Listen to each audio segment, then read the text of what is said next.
Sandipan. Yes, yes. So he is also the professor and in charge Center of Advanced Research in Medical Mycology and WHO Collaborating Center for Reference and Research on Fungi and Medical Importance. Uh, and we, on the behalf of Jyoti Bharati Institute,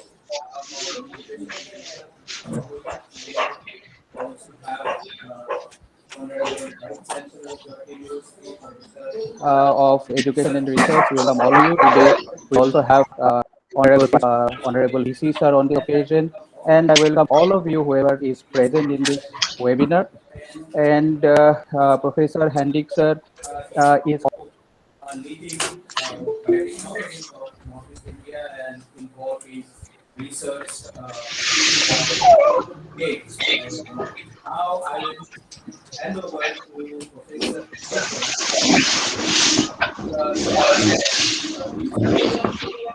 also the second. Yeah. Good morning, everybody. I, on behalf of the Jyoti Bharati Alok Dham, welcome you all to this webinar.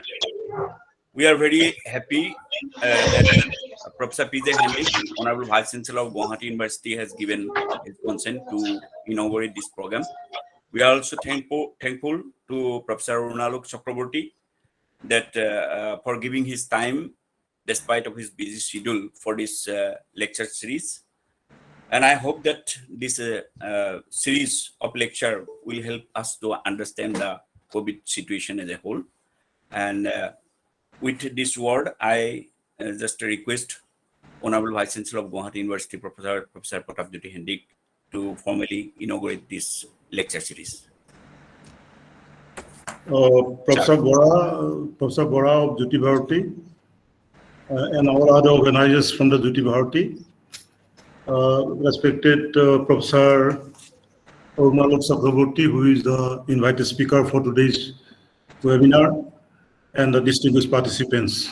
So I like that this organization, the Jyoti Bharati, has organized a webinar on an important aspect, science in the time of pandemic. So see, without science, pandemic cannot be identified even or cannot be maintained. But still, it is required that the general public understand exactly how science is involved in the COVID or pandemic management.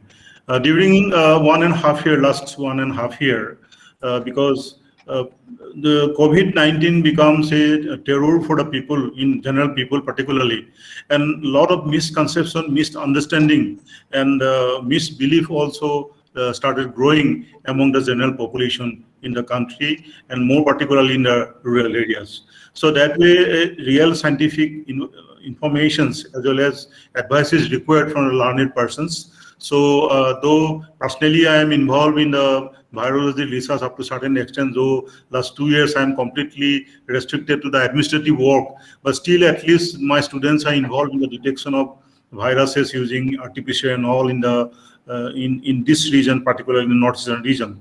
So, but this aim of this seminar is to enlighten the people, and also they can send their carry this message to the common people that what is there behind this COVID-19, and also recently the emergence of the other fungal diseases that also cause concern among the public. So today an expert in this line is invited to speak on the subject. So that way it will be, I think it will be very informative.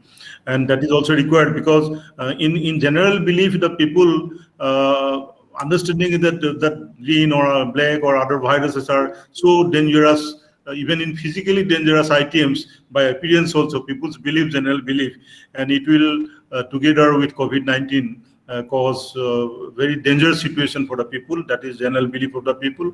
So this type of seminar is required, exactly how and what is the real situation at the COVID-19 emergency.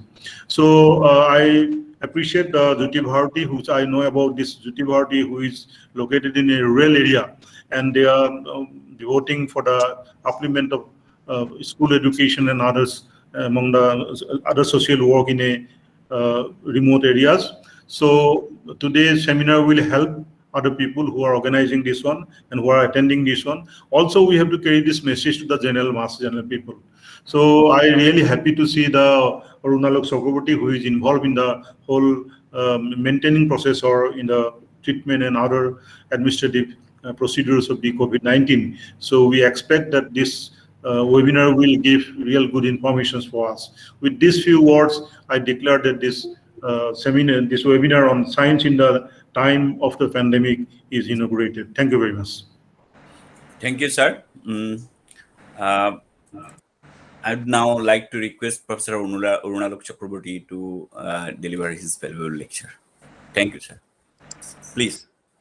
Okay.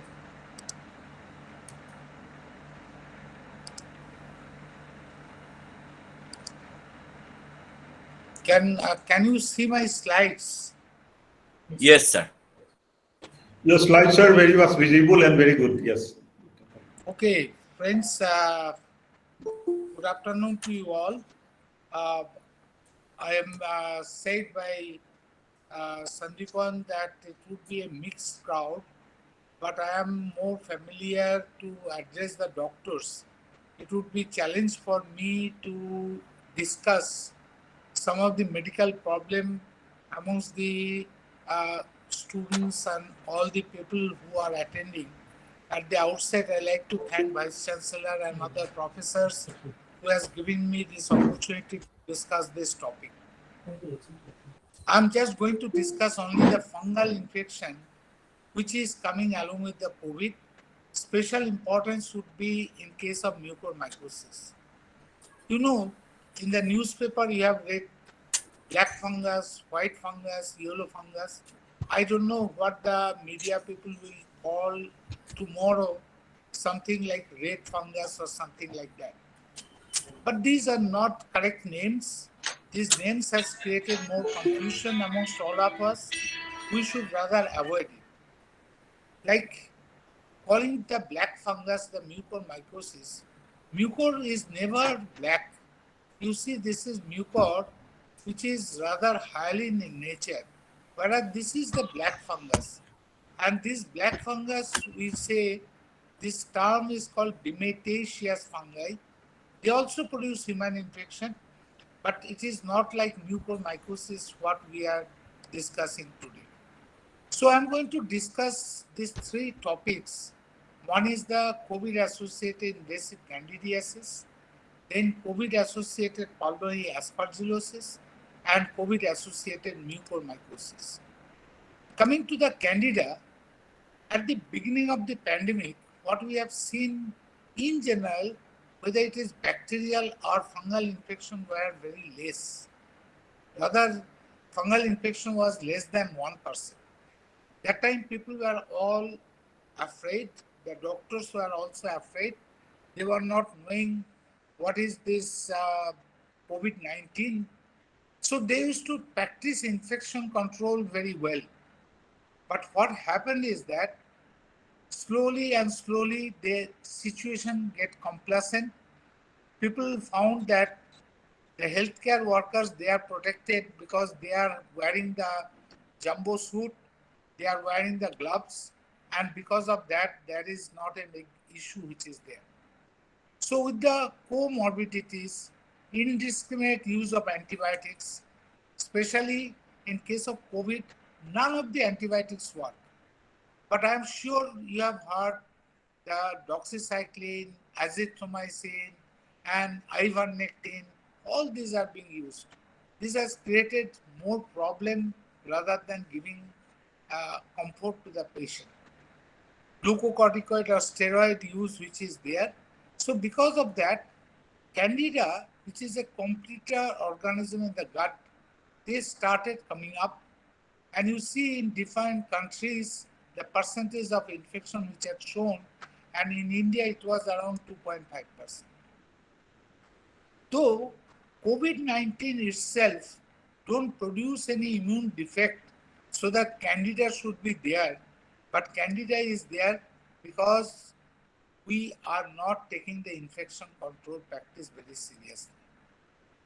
Here, one of the particular pathogen which is becoming very important is the Candida auris infection. I'm not sure whether you have heard this particular Candida auris, but this particular fungus is behaving like bacterium. Why is said behaving like bacterium? It is developing resistance very fast. You know, bacterial resistance to antibacterial drugs, they can develop very fast. But in case of fungi, the resistance development is much slow. It's by mutation, slowly. But this particular fungus was developing resistance very fast, easily transmitted in the hospital, caused severe infection, mortality was quite high, and it's also a resilient pathogen. Survives many disinfectant, desiccation, even high salt content. It contaminates the environment very fast and it cannot be identified easily. You need a good laboratory to identify it. And because of that, by the time we could realize it spread globally, already it had been reported from 42 countries. But importance is that there are usually by genetically, it has got 4 or 5 distinct clades. Surprisingly, they had come all of them together. So it was from my friends, all of them I know, they are from US. They predicted that it first developed in the wetland, went into the rural development, then into the urban area. But myself and one of my students, we didn't agree on this part. We said that if it is being present in the rural area, there should be isolation. There is no isolation. So we found something a different way.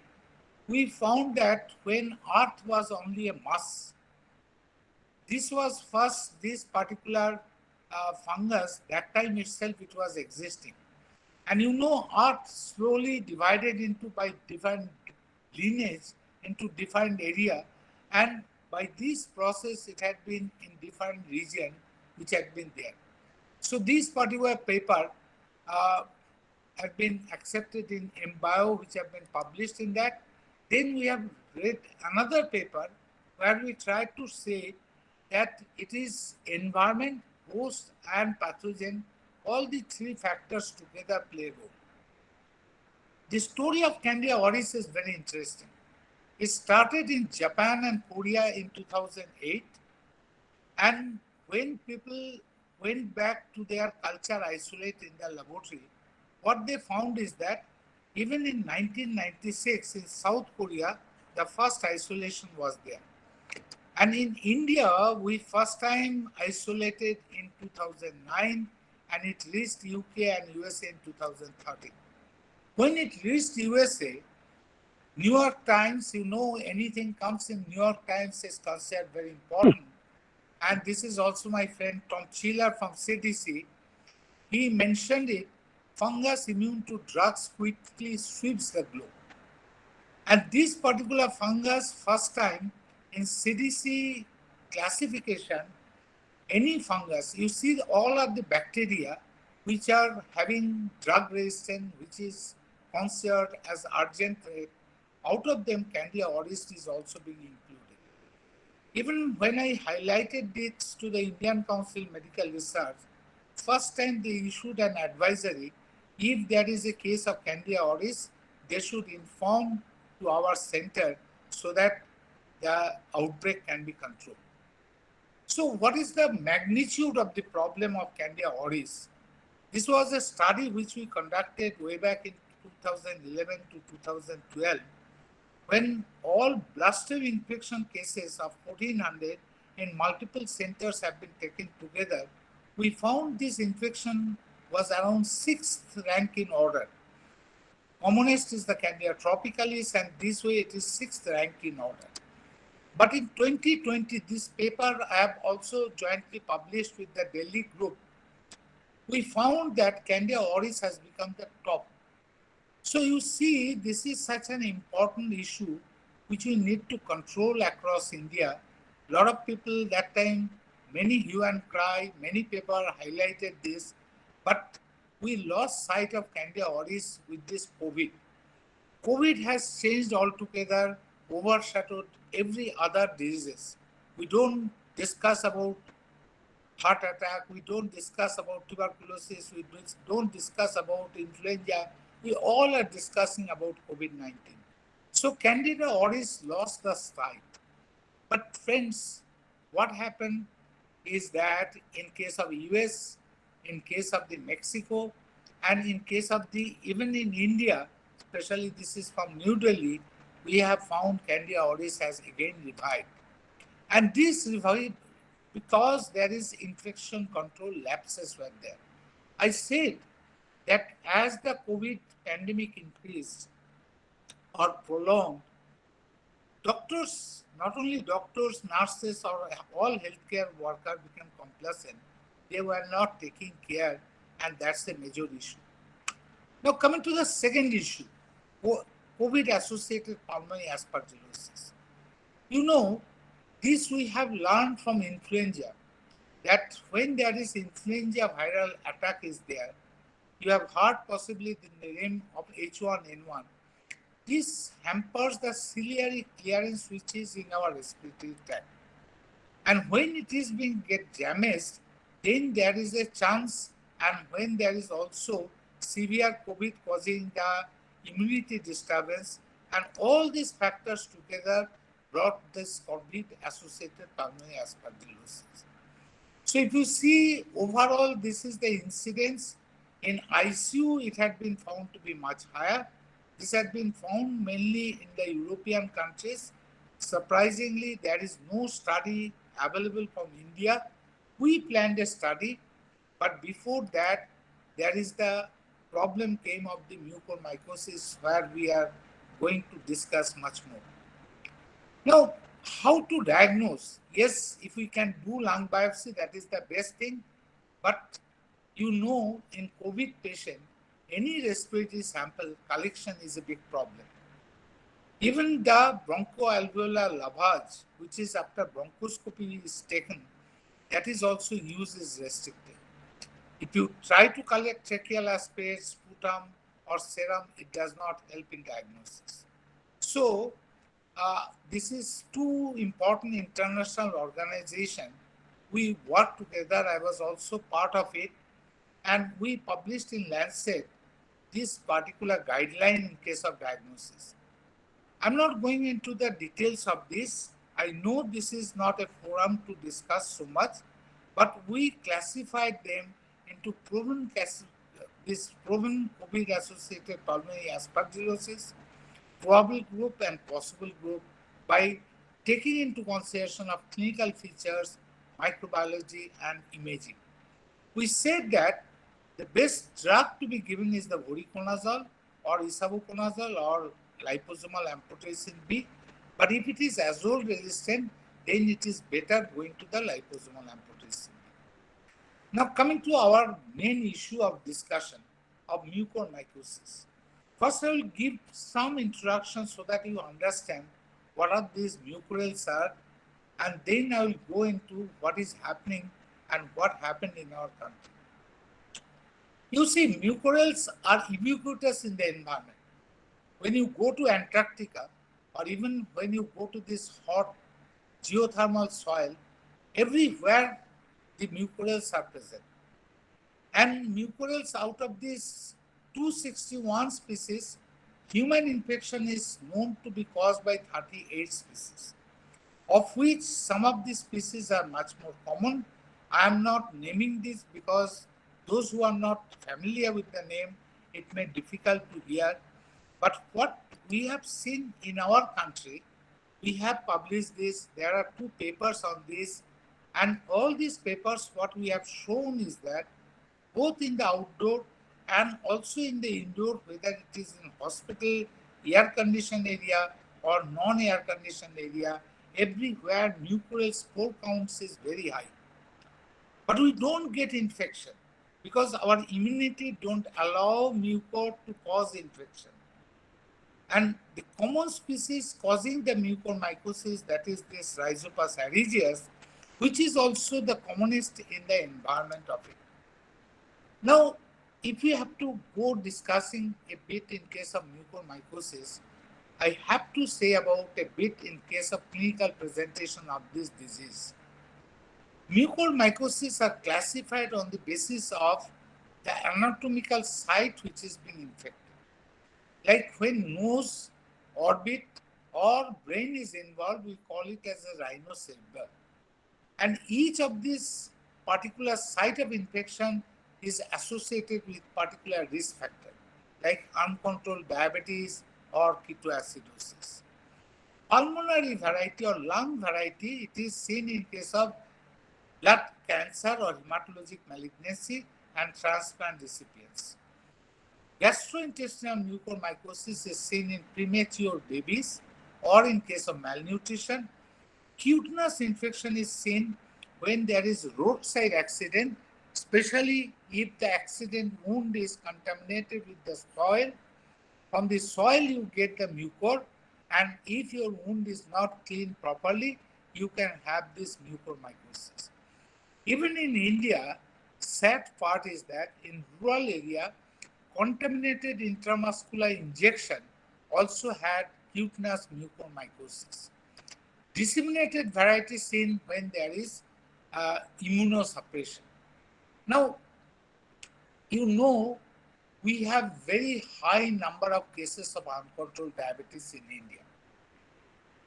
If you have any person diagnosed to have hypertension, he knows that he has to take therapy throughout their life, but he accepts it.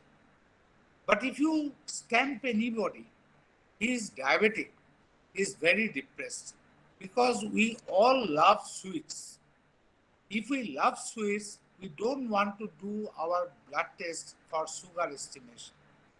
That's why in our study we have found 23% of the patient, they first came with mucormycosis, and when their blood sugar is tested, it had been found blood sugar of 300 or 400.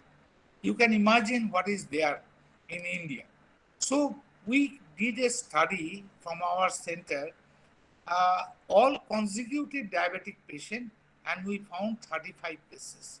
35 in 22,000 diabetic is very high in number. That means mucormycosis was always there in India, and Indian data we have published it showed that compared to the Western world, we have got 70 times higher incidence. And this higher incidence is because of uncontrolled diabetes. We have also hematologic malignancy or hematologic cancer. We have our transplant patient. In those mucormycosis cases are increasing, but sheer number of uncontrolled diabetes is so high, it overshadows other risk factors. And because of diabetes, we see this where nose, orbit, and brain is involved, that is rhino-orbitocerebral type is the most common. Of course, we see other varieties, and we see in India the highest number of mucorales. So when this COVID came in last year, I was just observing that there are occasional case reports in COVID cases of mucormycosis. But suddenly we found that from Bengaluru, there were 3 eye centers reported together 18 cases. So from my international society, we evaluated all the cases which have been reported in COVID-associated mucormycosis. The numbers were not very high that time. It was less than 100, and we found nearly 2/3 of them came from India. Uncontrolled diabetes was the major risk factor, and rhino-orbitocerebral mucormycosis is the most frequent presentation. You see the mortality is very high. COVID causes mortality around 1 to 2% or less than 1%, but here the mortality is very high. So last year itself, we planned a study. We planned to study 16 centers across India to participate in that study. We found that compared to 2019, in 2020, there is already a 2.14 rise of mucormycosis cases. The cases were seen mainly in the older and male. Why it is in male, we still don't know. And the prevalence was not very high that time. It was 0.27% amongst all the COVID-19 patients who comes to the hospital. and 1.6% who are treated in ICU. And what we found that 86% is having nasoorbital mucormycosis. And if you see, quarter of them had already brain involved. That means they came to the hospital quite late. We desire that a person should come when only there is nose infection, because then you can save the patient. Once it goes to the brain, it is very difficult to save. 8.6% were pulmonary variety and 2.1% disseminated. What we found, 2/3 of the patients have got uncontrolled diabetes, and steroid use was around 80%. But still, I would say that 1/3 of the cases where it is the COVID-19 alone was the underlying disease, there was no diabetes, but they also received steroid. So steroid is an important factor which we have found. And we also have observed this mucormycosis develops almost after 8 days and median 18 days. So this is the waterfall curve, which shows that all the cases were mostly after 18 days. You know, generally COVID patients are discharged by 10 to 14 days. So these patients, they are already discharged, gone home, and then they are coming with this mucormycosis. That is the problem. You know, by multivariate analysis, we found that the inappropriate steroid therapy was very important risk factor. But that time there was no media report in 2020. The question is, what happened now? You see, it is everywhere. Not only in case of the India, even abroad, whether it is in this is our article published in Guardian, even in case of the New York Times, in case of the many international forum, everybody is discussing what happened to India. There is a storm going on in mucormycosis. So Government of India first time declared this disease as a notifiable disease. And if you see what is the deluge of cases, that within this period, there were more than 31,000 cases reported in government portal. But government portal also mentioned it is very likely that the actual figures are considerably higher than this. 28 provinces reported the cases. Most of the cases reported from Maharashtra, Gujarat and Tamil Nadu. Even our center, within the same period, reported 340 cases. You know, at our center is very developed in case of fungal diagnosis.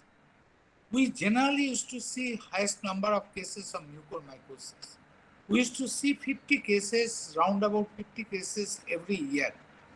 But this time within a month, we have got 340 cases. So this is a particular very high number. You can see some of the states like Maharashtra, Karnataka, Gujarat, Rajasthan, Uttar Pradesh, where case numbers are very high. Assam, I found in the portal only 2 cases and 1 death. I'm sure Assam would have been more number of cases, but possibly in case of that's why I got interested to discuss with you that Assam is missing these cases. Now, what happened? What happened in the second wave? Yes, the diabetic patients were there in the first wave also. They came with the COVID. But because of such huge number of patients of COVID, especially in cases of Maharashtra, Gujarat, in case of Rajasthan, Delhi, in case of many states of the country, so many patients came, so the healthcare system crumbled. Doctors were seeing the patient in the corridor, even on the pavement. And because of that, they didn't look into the sugar control of the patient. And because there is the oxygen crisis, they went on increasing the dose of steroid. It is said that we should not give any patient 6 milligram dexamethasone per day, and steroids should not be given more than 5 to 10 days. But during this period, even 30 milligram means 5 times the dose which have been given in this patient. Environment is also playing some role, because in our environment already I've said that there is high number of mucorales are there. You know, some of our patients we have seen the blood sugar has gone to the roof. We have found blood sugar I have never heard more than 800. Now, COVID, how it is playing a role, we are not very sure, but I try to explain how COVID might be also playing some role. In case of the blood sugar, yes, the diabetes is one of the major issue, and we have got in COVID patient around 31% diabetes. Very recently, the paper which had come, which had shown that COVID-19 virus also damages the pancreas, pancreatic beta cell, which produce insulin. So because of this beta cell impairment, the insulin production goes down. So there is already a glucose difficulty, glucose increases there. Then steroid also increases the blood sugar. Steroid also impairs the immunity. Neutrophil and macrophage is very important for protection against mucor. There is impairment of both neutrophil and macrophage, that is the monocyte or macrophage series which is get disturbed. Stress. Whenever a person acquires COVID, he undergoes stress. Stress releases the hormone like cortisol, adrenaline, which also causes hyperglycemia. So you see diabetes, COVID-19, steroid, stress, everything are playing together. So these hyperglycemia state produce an inflammatory state. And this inflammatory state causes alteration of iron metabolism. So iron excess becomes inside the cell, so the cell gets damaged and these free irons come in the circulation. Iron is a good food for mucorales.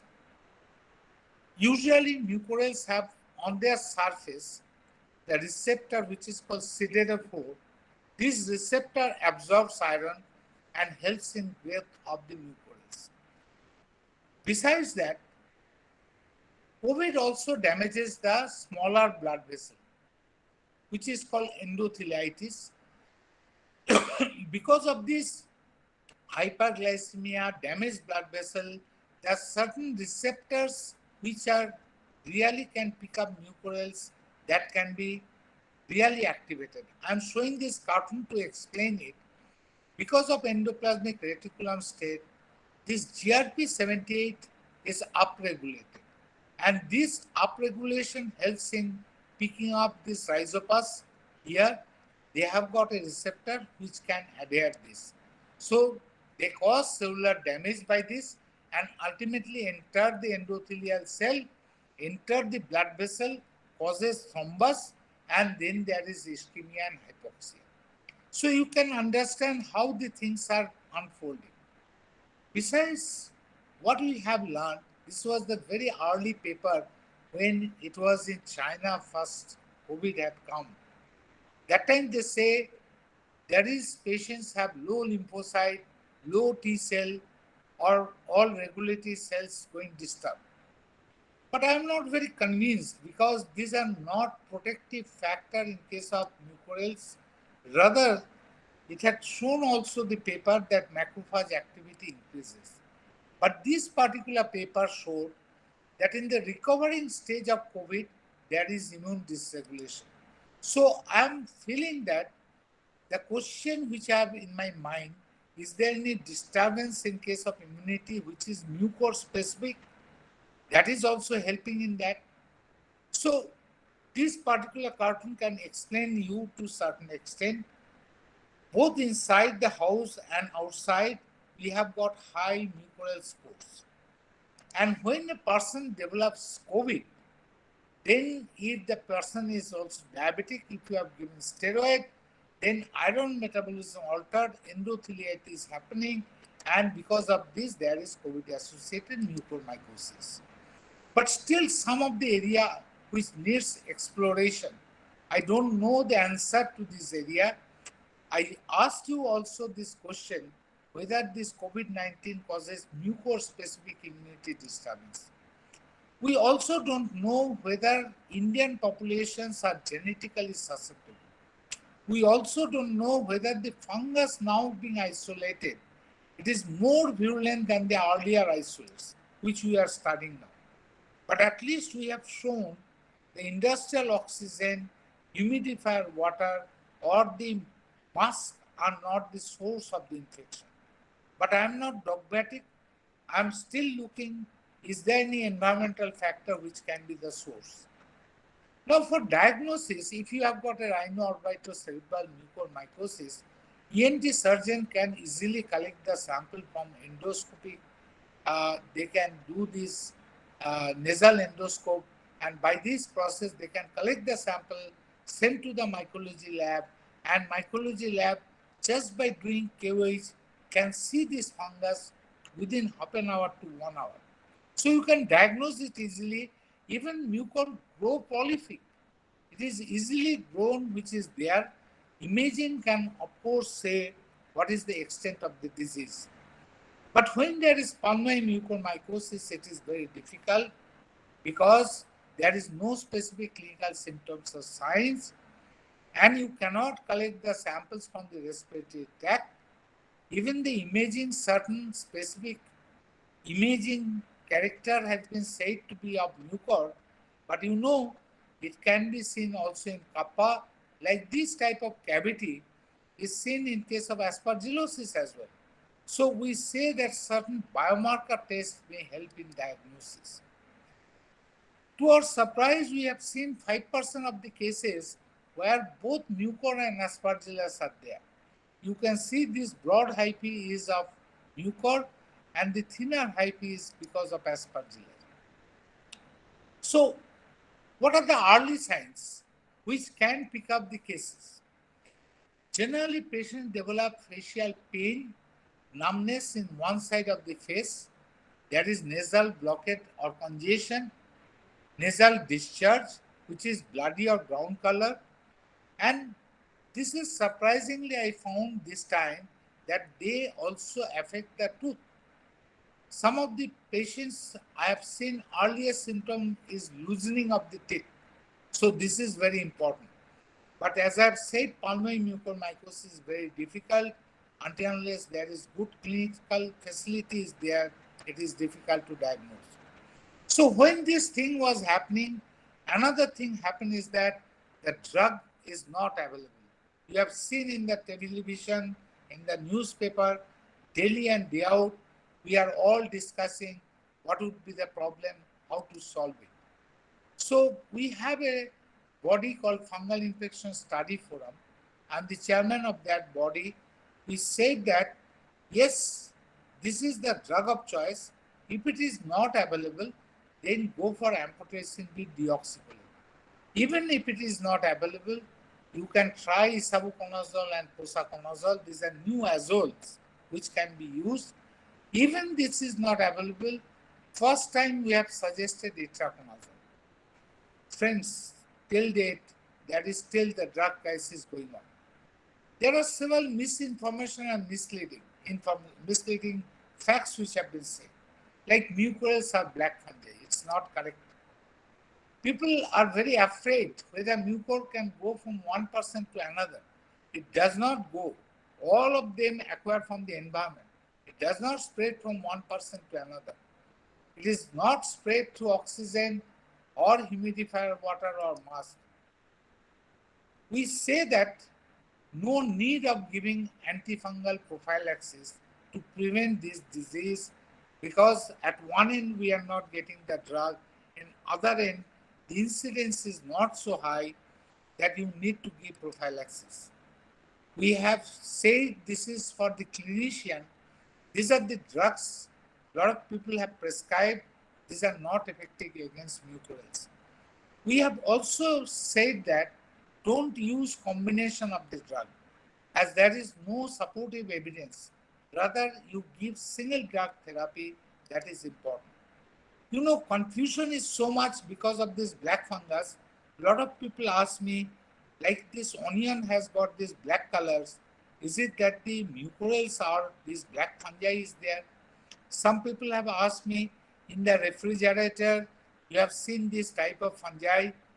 Is it that the mucorales are there? I told them these are not at all the mucorales. Mucorales appear like this. This is in grapes. You can see development of mucorales, or this is in culture media how it is there. So how you can prevent it? We can prevent it by good glycemic control. We say that steroid use should be proper. Don't use steroid when the patient is not having oxygen desaturation or patient is having normal oxygen saturation on room air. Please don't use. If you use steroid, please check the blood sugar. After, when you going from the COVID discharge, going into your home, we are requesting you, especially those who are diabetic, even at home, use the mask. Even ordinary mask is good enough to prevent mucorales, but generally people don't use mask at home. They use mask at the when going out, but in home also there are a lot of mucorales are there. And during discharge of the patient, we have suggested the doctors to advise the patient what are the early symptoms and signs so that they can come quickly. Even from the government of India said, control diabetes, use steroid judiciously, keep good hygiene, and don't self-medicate. So friends, within this short period, I tried to tell you, COVID-associated candidiasis is an infection control practice. If you adhere to it, it would minimize the case. Kappa or this pulmonary aspergillosis is seen more in ICU-treated patients. And COVID-associated mucormycosis is seen in diabetic mode, and steroid is a major issue. Should not be used indiscriminately. Suspect the disease early, and patients should be advised of early signs and symptoms. Old patient, diabetic patient, patient admitted in ICU, glucocorticoid therapy or steroid therapy need to be cautioned. Early diagnosis and prompt therapy are important. But in India, cost of the treatment is a serious challenge. I don't know whether you know what is the cost of mucormycosis management. If I get the liposomal amphotericin B and give to the patient in proper dose, it would cost 35,000 rupees daily. And we have to give it to 3 to 6 weeks. Just imagine what is the amount of money. And then we have to go to posaconazole or isavuconazole for at least 3 to 6 months. So what happened is that in India, a lot of people, when we tell about this particular drug, they either left the hospital or they start the therapy, could not continue, and all of them died because of mucormycosis. Thank you for your kind attention. You can have or ask me questions.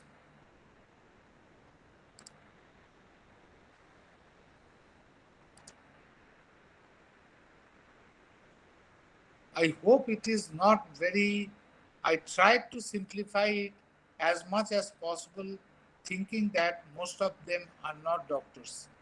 Yes, there is Dr. Singh wants to ask some question.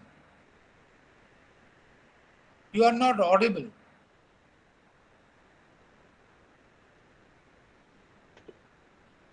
Yes, sir. Can you hear me? Yeah, now I can hear you. Yeah. So this during black fungus, this liposomal amphotericin B, which was not available, number of times we everywhere in India people are searching for this medicine with great difficulty. Some people, but substitutes were given to the patients. How far these substitutes in place of this liposomal amphotericin B is effective? See, the thing is that liposomal amphotericin B is produced by Gilead. That is the Ambisome, which is marketed by Mylan. There are some generics are there. Generics, some of the companies have produced the generics, which are at least okay. I would not say because it had been used quite frequently. But there is a compound which is called amphotericin B lipid emulsion. That is not a generic liposomal compound.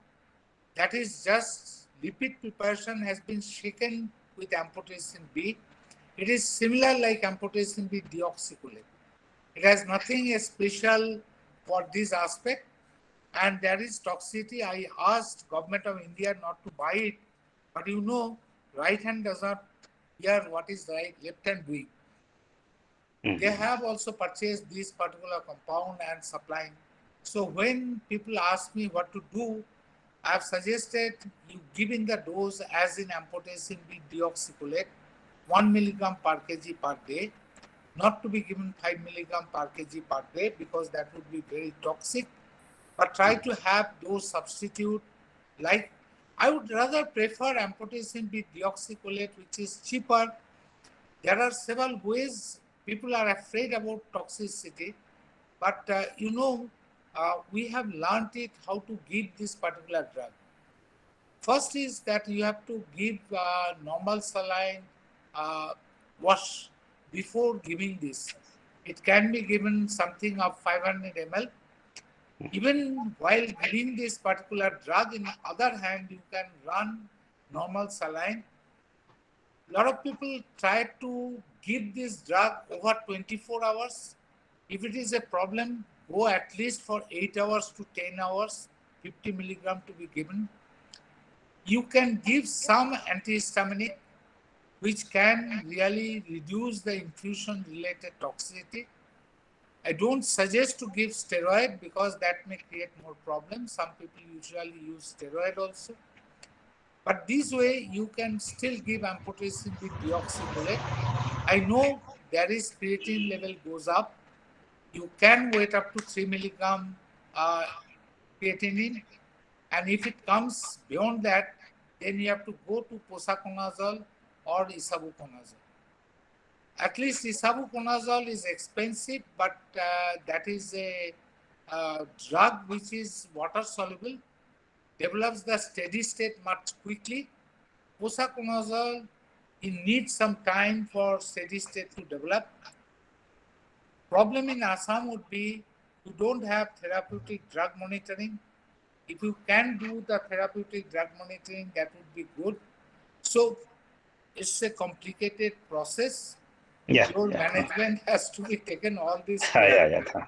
Thank you, sir. Thank you, sir. So one more, just if nobody is having one more clarification, there was a news that a patient who is not corona patient and who is not a diabetic patient, in such cases also this black fungus has appeared.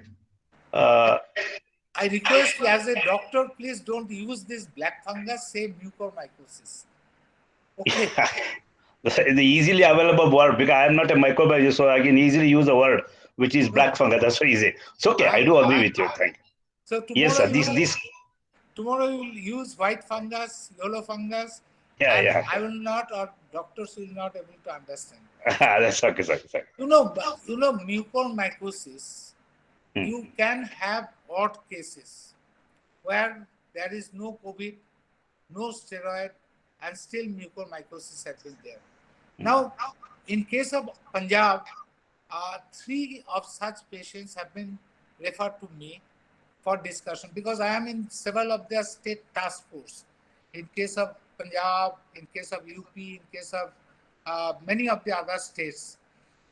So they refer to me. I asked them, can you do an antibody of these patients for COVID? And it was found that they have got very high antibody. So these are the patients who have got asymptomatic COVID had been there.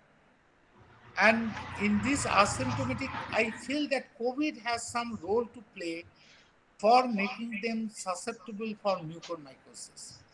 So whether it is asymptomatic or it is symptomatic or it is causing severe disease, possibly, I have not answered. Say this question I could not answer completely, but when I asked them to do a test of the antibody, they found very high antibody and they were not having any vaccine. So if a patient is having such high antibody, that shows that they had COVID, and this COVID possibly is a reason, one of the reasons. And we are doing multiple studies now, trying to understand what are the other factors. So that's why I'm saying you don't expect all answers from me, because I have more questions rather than answers. I can ask you more questions because of my lack of knowledge in this area.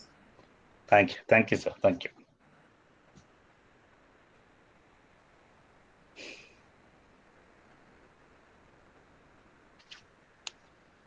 Any other questions? Free to ask any questions. I expect that most of them are possibly non-doctors. That's why there might be some problem. Uh, Thank you, sir. I have a question. More general question, sir. May I ask? Yeah, carry on. Yeah. So I have two questions. One is why the death rate of COVID this time is very high? Or is it because of the mistreatment, or is because of the severity of the disease? Or my second question is that, You are saying mucormycosis or COVID? sir, COVID. See, the COVID has no relation with the diabetes. Diabetic patient can develop COVID, but COVID is not so frequent in case of diabetic. Even non-diabetic has COVID infection. So there is nothing, no relation with the COVID. Why such high incidence came? That is still not clear. Of course, we lowered our guard. There was very few people in the first wave got the protection. Vaccination was not very high in number, and the new variant which came, which is more transmissible. These are the major few factors which happen. And you know that if you see when it happened, it started from the month of February onwards. January onwards, we have got so much of celebrations. I have seen, if you go outside, people are really saying in market, you have to have restriction, you have to have all this. But I have seen that the COVID does not develop so much in the market, more develop in case of the closed space, especially in marriages and other celebrations.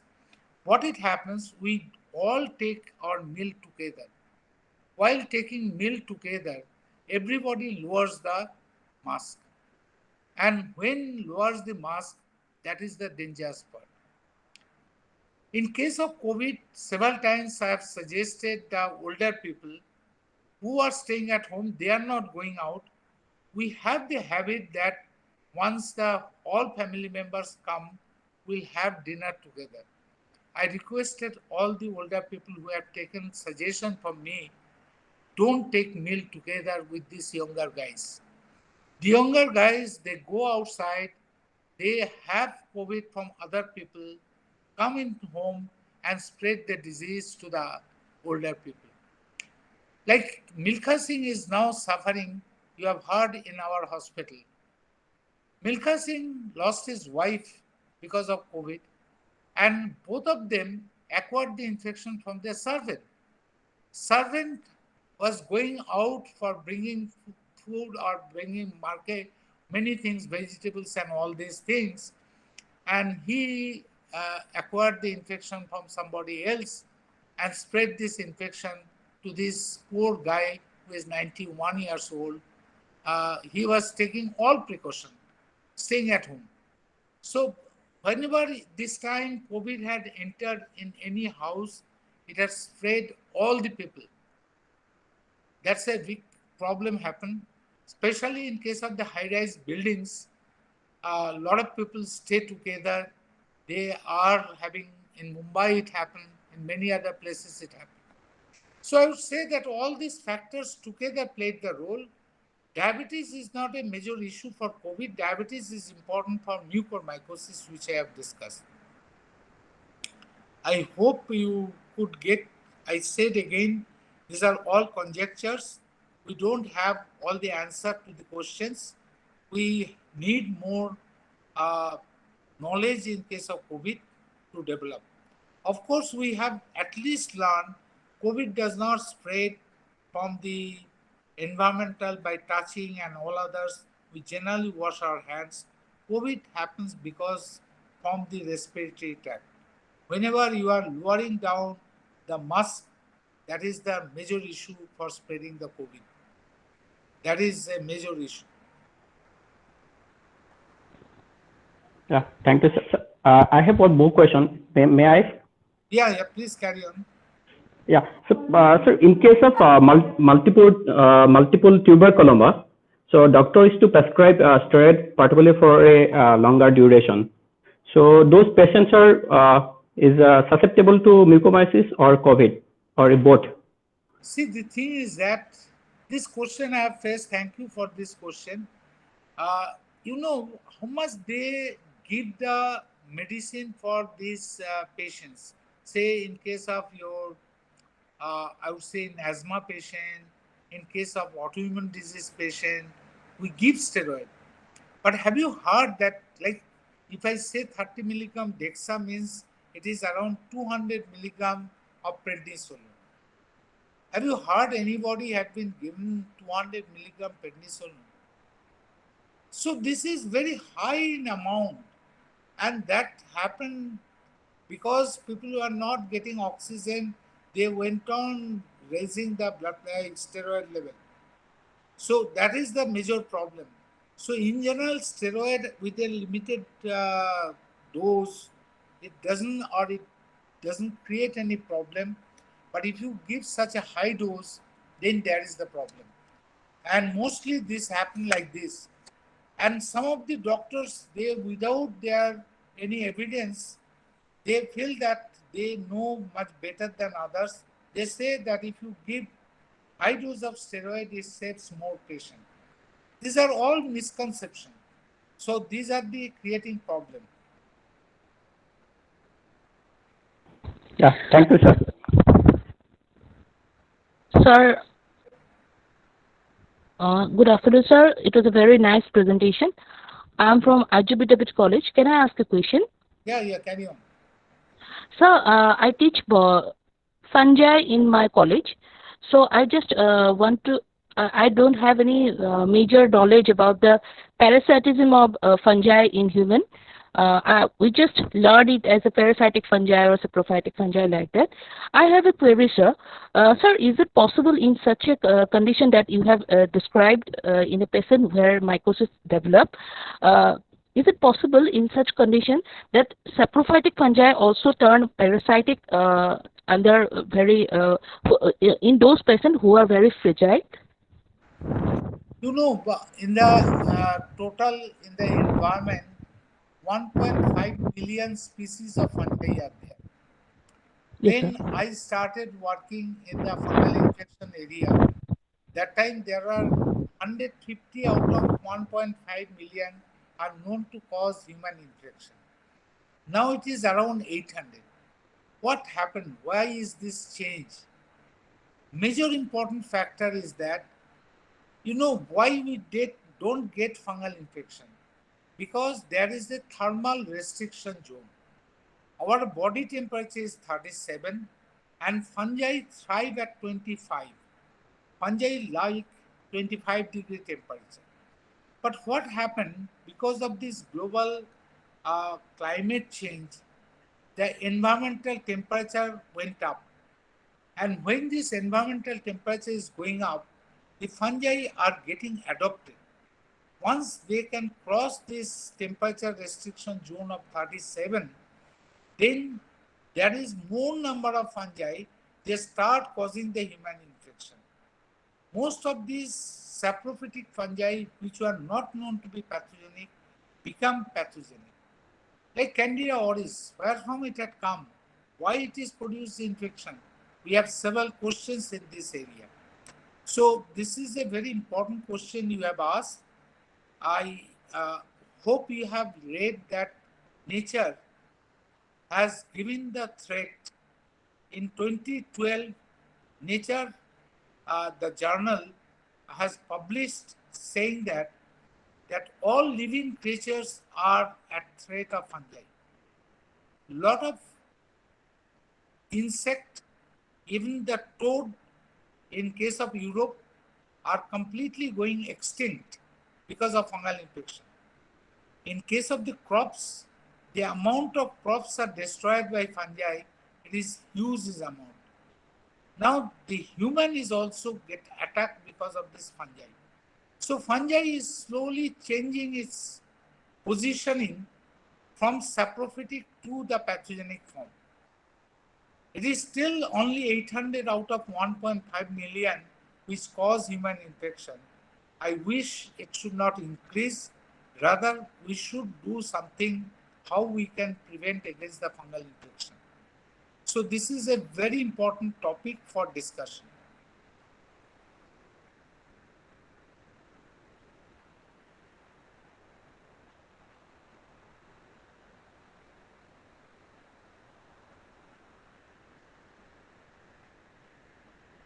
Thank you very much, sir. Thank you. Okay, welcome. So can we conclude that we can say that this is another aspect or bad effect of global warming that we are facing more Yeah. and more parasitic fungi? There are so much of the papers that come. My friend, the Casadavel, Arterio Casadavel, has published many papers. He is now in John Hopkins, and he had published many papers on global warming vis-a-vis the fungal infection. Like I can give you one example, another example, like Cryptococcus gattai, one of the fungus which is causing brain infection. This is a tropical fungi. It is being found in the tropical countries to produce human infection. Certainly in Vancouver Island and also in the northwest part of USA, it caused outbreak and many people suffered and very high death was there. And that is the temperate region. Now they have found, they have dated this fungi, how slowly the fungi adopted, and from the South America, it had reached slowly over many years to the Vancouver region. So I'm saying you these changes are happening in case of the environment. Thank you, sir. Thank you, sir. Okay, welcome.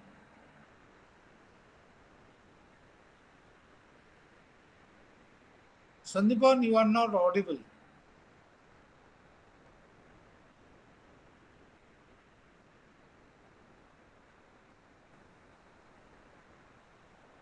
So if you don't have any other question, can you Me now. because Yes.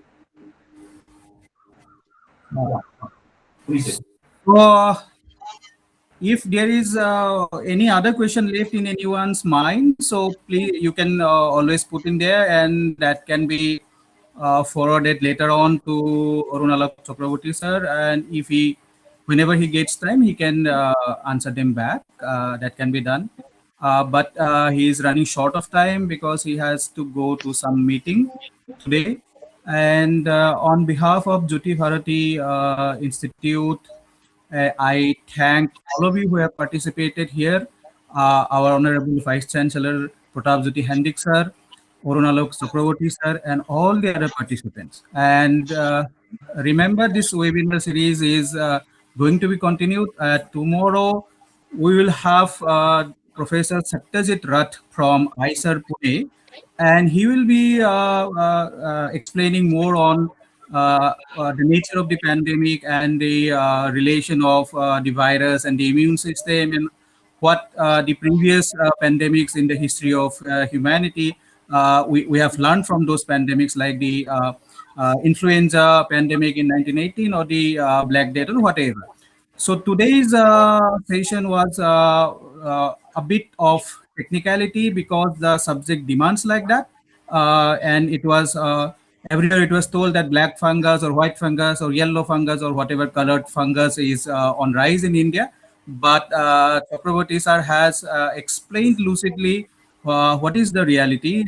Should it be called black fungus? Should we categorize those fungi according to color, or should it be in other ways? So please be present tomorrow at the same link, same platform at 5:30 p.m. tomorrow with Professor Satyajit Rath. Again, thanking all of you Honorable VC sir and Arunalab Chakraborty sir. Wish all of you a good night. Thank Good. you very much, all of you. Thank you. Thank you, everyone. Thank you very much. Thank you, sir. Thank you, sir. Thank you.